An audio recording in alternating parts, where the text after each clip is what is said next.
시청자 여러분 안녕하십니까? 평일 저녁 7시 지역 이슈의 생생한 흐름을 한눈에 보여드리는 생방송 TBS7 시작합니다. 코로나19 위중증 환자 수가 이틀째 1,000명 아래를 유지했습니다. 오늘 0시 기준 위중증 환자 수는 전날보다 20명 줄어든 953명으로 집계됐습니다. 신규 확진자는 4,444명으로 전주 대비 964명 줄었습니다. 방역당국은 위중증 환자 규모가 줄어든 배경으로 전체 확진자 수 감소뿐만 아니라 3차 접종률 증가와 오미크론발 유행이 확산하고 있는 상황을 꼽았습니다. 박영준 중앙방역대책본부 역학조사팀장은 브리핑에서 이같이 밝히고 각각 어느 정도의 영향을 미치고 있는지는 모니터링이 필요한 상황이라고 설명했습니다. 어제 법원 판결로 학원과 독서실, 스터디 카페에서 방역 패스 적용이 잠정 중단될 것과 관련해 교육부는 판결과 관계없이 청소년 백신 접종을 독려하겠다고 밝혔습니다. 유은혜 사회부총리 겸 교육부 장관은 2022년 교육부 업무계획 발표에서 법원의 판결과 관련한 정부의 입장과 교육부도 동일한 입장이라며 이같이 말했습니다.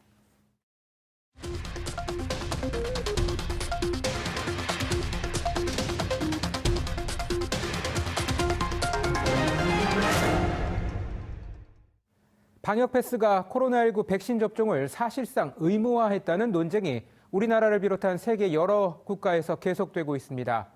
공공의 이익이 우선이냐, 개인의 선택권이 먼저냐의 논쟁이 법정 다툼으로 번지고 있는 건데요. 해외 사례는 어떤지 온 세계 손정인 기자가 살펴봤습니다. 유럽연합 국가들 가운데 가장 먼저 백신 접종 의무화 계획을 발표한 오스트리아.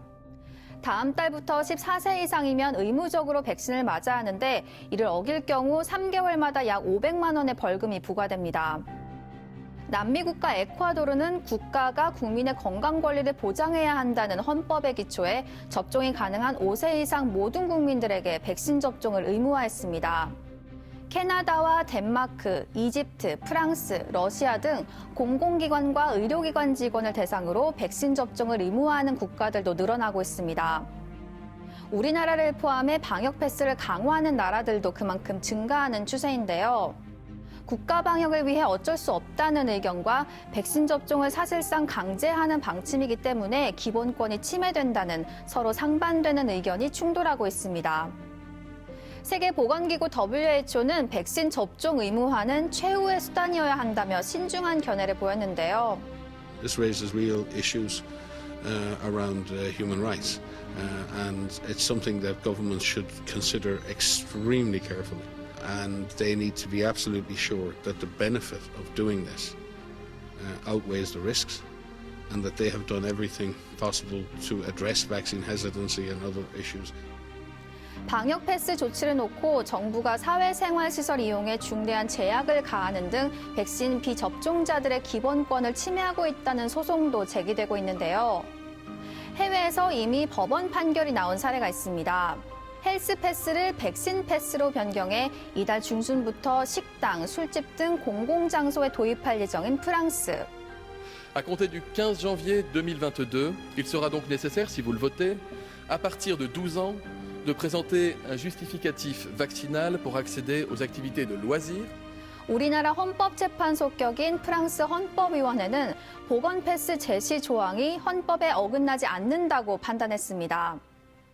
백신 여권이 공중보건과 개인 자유 사이에 균형 잡힌 절충이라며 평등 원칙을 침해했다는 주장을 받아들이지 않은 건데요. 다음 달부터 모든 성인들을 대상으로 백신 의무화를 추진 중인 독일도 비슷한 입장입니다. 독일 연방헌법재판소는 지난해 방역을 위한 행정조치가 기본권을 침해한다는 주장에 신체와 생명에 대한 위험에 비해 개인의 자유 제한은 덜 중요하다고 판단했습니다. 반면 아프리카 국가 최초로 백신 접종 의무화를 단행한 케냐의 상황은 조금 다릅니다. 앞서 케냐 정부는 사람들이 병원, 학교, 세무서를 포함한 공공 서비스를 이용하려면 백신 접종 증명서를 제시해야 한다고 발표했는데요. Seems like people are being forced to be vaccinated because you can't live without accessing government facilities, government services, public facilities. You can't live without that. So it's like people are being forced in an indirect manner. 케냐 고등법원은 코로나19 백신 접종을 완료하지 않은 사람들의 공공서비스 이용을 제한하는 조치에 제동을 걸었습니다. 해당 명령이 헌법 위반이라고 주장하며 한 사업가가 제기한 청원에 대해 관련 청문회가 열릴 때까지 정부 명령이 유예된다고 판시했습니다. 미국에서도 백신 접종 강제 조치는 위헌이라며 법정 소송이 이어지고 있습니다. 연방정부 소속 공무원, 직원 100인 이상 사업장 등의 백신 접종을 의무화하는 행정명령의 법적 정당성에 이의가 제기됐는데요. 이와 관련해 미국 연방대법원이 7일 특별 심리를 진행한 뒤 이른 시일 안에 판결을 내릴 것으로 관측됩니다. 원색의 손정은이었습니다.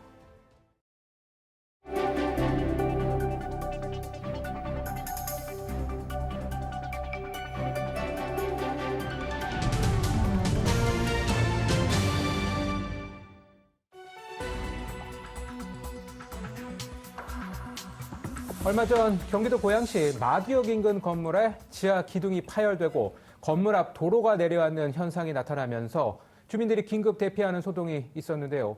이 건물에 대한 정밀 안전진단이 시작됐지만 과거에도 여러 차례 땅 꺼짐 현상이 나타났던 지역이라 주민들의 불안은 커지고 있습니다. 전문가와 함께 붕괴 위험성과 사고 원인을 두루 살펴보겠습니다. 한국열린사이버대 소방방재학과 백승주 교수 나오셨습니다. 어서 오세요. 네, 안녕하십니까. 네.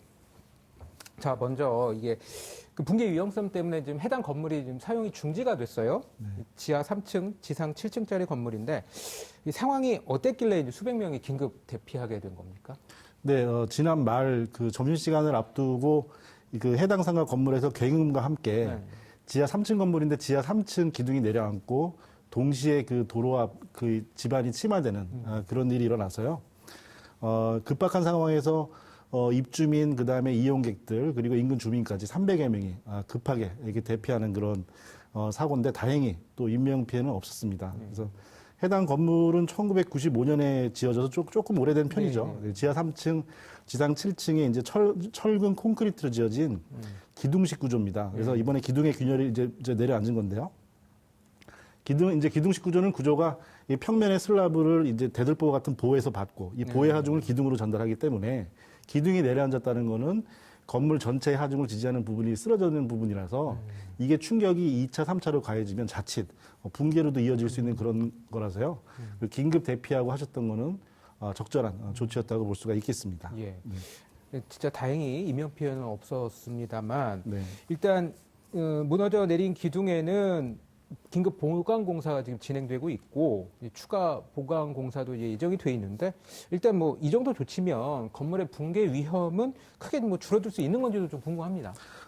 현재 그 균열과 함께 내려앉은 그 층 기둥, 그래서 지하 3층과 네. 그 위에 지하 2층까지 이른바 잭 서포트 공법으로 지지를 했습니다. 그래서 잭 서포트는 말 그대로 이제 들어 올려서 받친다는 뜻인데요. 네. 그러면 이게 하중이 내려앉은 부분을 이 서포트가 받쳐서 그 자체가 더 이상 이렇게 찌그러지고 주저앉는 거는 막았다고 할 수 있지만 아무래도 근본적인 대책인 건물 전체 기둥 자체 균열 원인 그 부분은 좀 해결되지 않았다고 이렇게 생각할 수 있습니다. 그래서 건물 입구 도로가 침하되고 동시에 이게 건물 기둥이 내려앉은 걸로 봐서는 건물 외부에 그 지탱하는 집안에 대한 약화가 충분히 예상할 수 있기 때문에요. 현재로서는 이게 이제 붕괴 위험이 없다 이렇게 보는 거는 좀 섣부르고요. 또 추가로 또 내부에 이제 철골볼을 이용해서 보수 작업도 진행될 예정에 또 있습니다. 네. 네. 이게 아까 말씀하신 것처럼 1995년에 이제 사용 승인이 나서 이제 허가가 네. 나왔단 말이죠. 그러면 아주 오래된 건물은 아니에요. 네. 그런데도 그런데다가 이 건물 앞에 도로가 이렇게 푹 꺼짐 그런 땅 꺼짐 현상까지 이제 나타나다 보니까 이번 사고의 원인을 두고 여러 가지 다양한 관측이 나오고 있어요. 뭐 어떤 가능성들이 있을까요? 현재 뭐 조사 중이고 네네. 또 계속 조사 결과나 데이터가 계속 나올 거기 때문에 뭐 의견과 해석이 여러 가지가 있을 수가 있습니다. 그래서 하지만 단정은 못하더라도 일반적인 원인을 좀 잠깐 짧게 설명을 드리고 그래서 좀 분석을 좀 해봐서 좀 가장 가능성이 높은 원인을 한번 짚어보겠습니다. 그래서 일반적으로 이제 구조체가 내려앉는 거는 부실 공사, 또 관리의 부실, 네. 그리고 그 외에 외부적인 집안 침하 원인 이 세 가지가 가장 크게 들 수 있겠습니다. 근데 아무래도 현재 붕괴의 외관을 보면 일부 계속 지속적인 보수 흔적이 있고 또 그 앞에 도로도 그 도로 보수 흔적이 있습니다. 근데 두 개 이제 건물 자체 관리 대상하고 또 지자체에서 관리하는 도로 관리하고는 주체가 틀리겠죠. 근데 그거에 대해서 분명히 징후가 계속 나타났는데 이게 서로 상호 유관적인 그런 어떤 그 조사 행위나 대응이 없었다는 부분이 아쉽고요. 그런 부분에서는 조금 관리나 이런 부분이 부실했다고 볼 수도 있겠지만 애초에 태초에 이제 이게 처음에 이게 생긴 원인 자체는 집안 치마의 원인이 가장 크다고 볼 수 있겠습니다. 그래서 집안이라고 하면 그 원인을 또 짚어보면 집안은 지표와 그 밑에 토사가 있고 또 그 밑에 안반이 있습니다. 그래서 건물을 튼튼하게 짓는다고 하면 단단한 집안의 토사에 깊게 박거나 그 밑에 안반까지 이렇게 파일을 박아서 지지하게 되는데요. 그 30년 전에 지금 생성된 신도시 1기가 되고 또 그 초기에 지어진 건물로서 아무래도 지금은 좀 제도가 강화됐지만 그때만큼은 좀 그런 부분은 좀 강하지 않았나 이렇게 예상할 수가 있고요. 또 원인으로는 이게 그 아무래도 좀 지하수의 물에 대한 흐름에 대해서 높낮이가 바뀌면서 생긴 그런 원인으로 좀 유추가 됩니다. 네. 근데 이 경기도 일산, 네. 그 일산 구조, 특히나 이제 동구 쪽에서 네. 그러니까 전에도 여러 차례 이제 땅꺼짐 사고가 있었어요. 네, 네. 그렇다면은 이 지역 자체의 이제 구조적인 문제에서 초래됐을 그런 가능성도 배제할 수는 없는 상황일까요? 그렇죠. 네. 이렇게 지역적인 원인이 여러 군데 산발해서 밀집될 수는 확률적으로도 생각해도 그건 아니거든요. 네. 그래서 이렇게 기록된 최근 사례를 하나하나 이렇게 모아 본다면 충분히 지역적인 원인이라고 예측할 수가 있습니다. 그래서 일산 신도시대 특히 그 백석 지역과 그 주변에 이렇게 발생한다면 이 지역을 좀 특성을 좀 살펴볼 필요가 있는데요. 여기는 이제 한강 하류에 위치해 있고 그 과거의 신도시 이전에는 농경지로서 좀 이렇게 토사 모래 종류가 많습니다. 모래가 있다는 건 이제 아무래도 이게 순간적인 지지가 조금 높은데 물이나 흐름이 생기게 되면 순식간에 좀 약해지게 되고요. 그리고 또 이 한강 하류에 있다 보니까 그 계획 홍수 수위, 그러니까 홍수가 찼을 때 수위보다 낮은 지역입니다. 그러다 보니까 지하 수위가 높게 되죠. 네. 그러면 다른 지역보다도 집안을 좀 더 튼튼히 하고 더 강하게 했어야 될 필요가 있고 앞으로도 그래야 되는 지역인 것은 분명합니다. 그러니까 그 건물에 대해서는 이제 정밀 안전 진단에 이제 들어갔어요. 관계기관에서. 그럼 조사는 어떤 식으로 이루어집니까? 네, 건물에 대한 정밀 안전 진단은 일단 그 내부하고 외부 이렇게 구분할 수가 있는데요. 아무래도 이 건물의 사용에 대한 부분, 당장 지금 길에 나와 계신 저 입주민들도 계시고 그러면 그걸 사용에 대한 그 부분은 내부 진단이 좀 필요하겠고요. 그 다음에 이게 장기적으로 그 인근 건물과 지역까지 이렇게 조사한다면 외부 조사를 구분해야 되겠습니다. 그래서 내부 진단은 지금 이제 일단은 외관 점검 더하기 그리고 이게 상대 치마를 지금 조사를 하고 있습니다. 상대 치마는 뭐냐면 이제 건물이 고르게 내려앉는 상태가 아니기 때문에 이게 집안 힘의 그 원천이 어딘지를 위치를 파악하려면 건물 전체의 비틀어짐을 파악해야 되고요.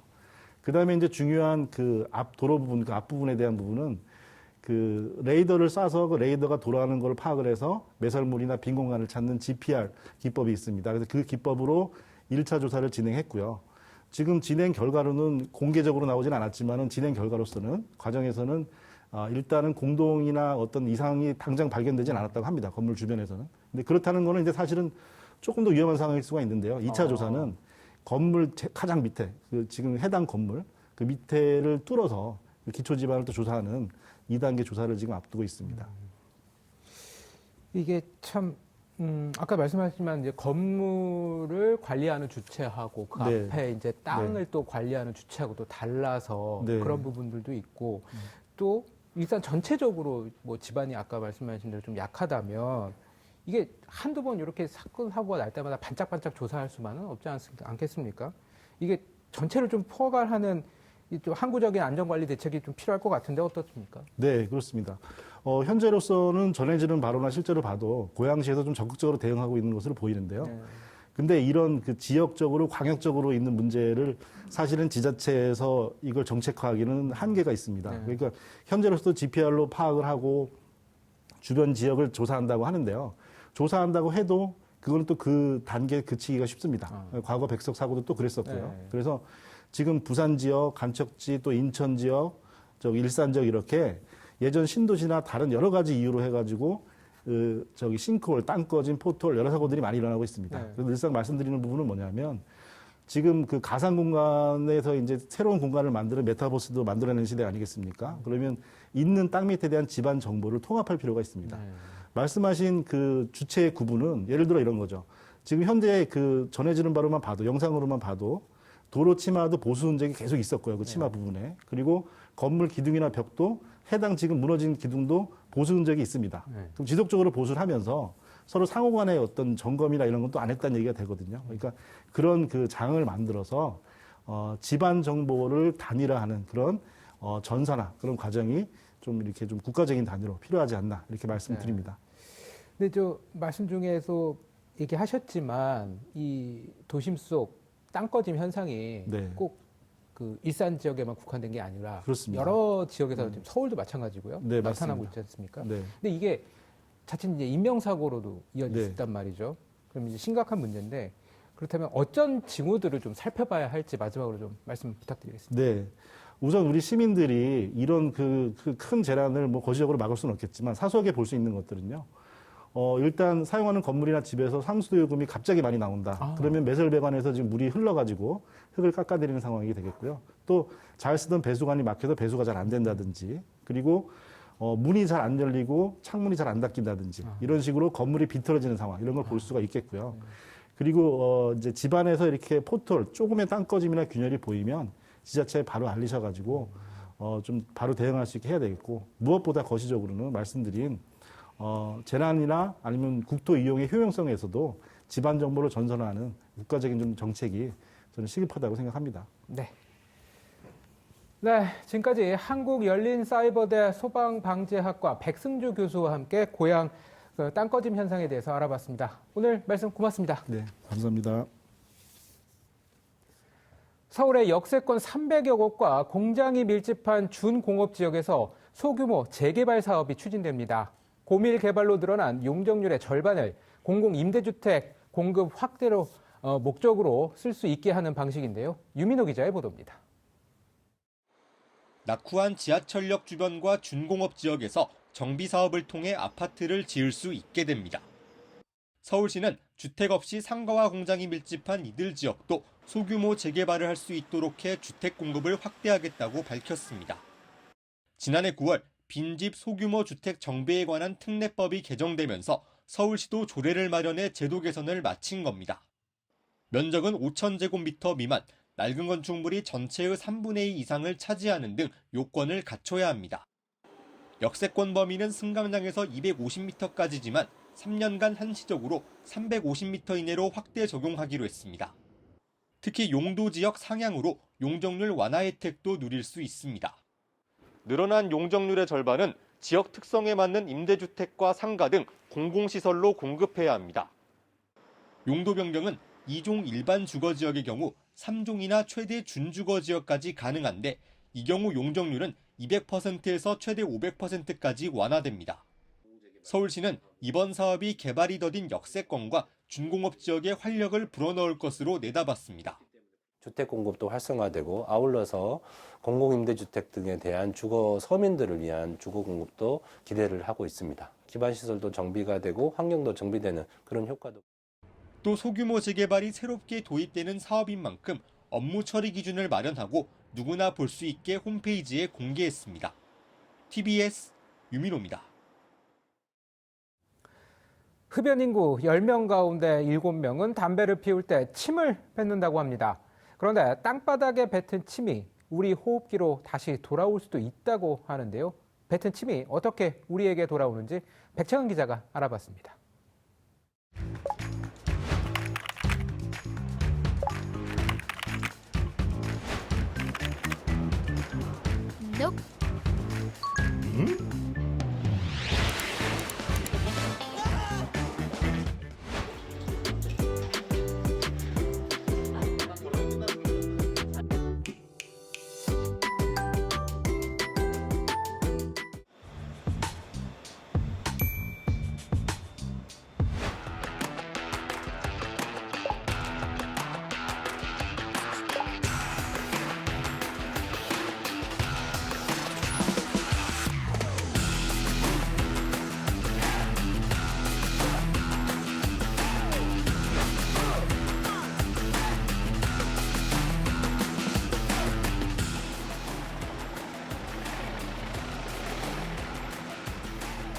그럼 이렇게 바닥에 붙인 형광물질이 몇 미터 정도를 이동하나요? 저희가 실험을 했을 때 평균적으로 50에서 100m까지 퍼지는 것으로 확인하고 있습니다.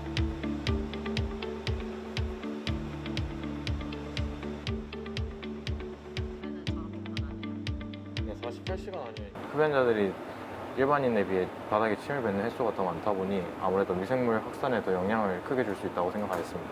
아,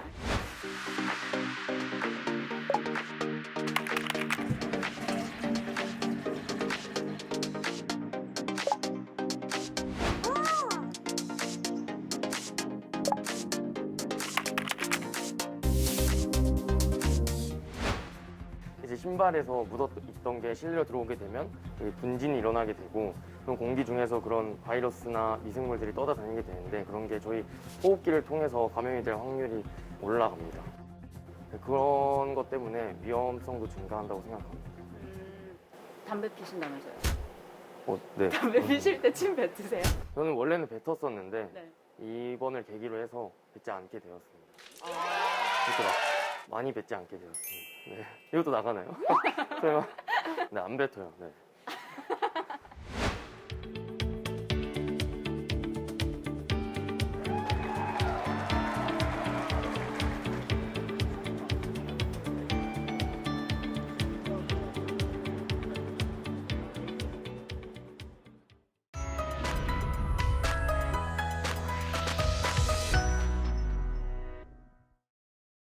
내일 서울 등 수도권은 맑고 쌀쌀한 날씨가 이어지겠습니다. 특히 경기 북부는 아침 기온이 영하 10도 아래로 내려가 춥겠습니다. 서울과 경기 남부에 여전히 건조주의보가 발효 중이어서 각종 화재의 위험이 높은 상황이니만큼 주의하시기 바랍니다. 미세먼지 농도는 오전에 일시적으로 나쁨 수준을 보이겠습니다. 내일 서울의 아침 최저 기온은 영하 5도, 낮 최고 기온은 4도로 예상됩니다. 1992년 1월 8일부터 눈이 오나 비가 오나 매주 수요일에 열린 수요 시위가 오늘로 30주년이 되었습니다. 긴 세월 이어져온 일본군 위안부 피해 할머니들의 절절한 외침에도 문제는 풀리지 않은 채 여전히 진행형인데요. 위안부 피해 생존자는 이제 13분밖에 남지 않았습니다. 일본 정부의 진심 어린 사과와 반성으로 더 이상 시위가 필요 없는 날이 하루빨리 오기를 기원해 봅니다. 생방송 TBS7 마칩니다. 함께해 주신 여러분 고맙습니다.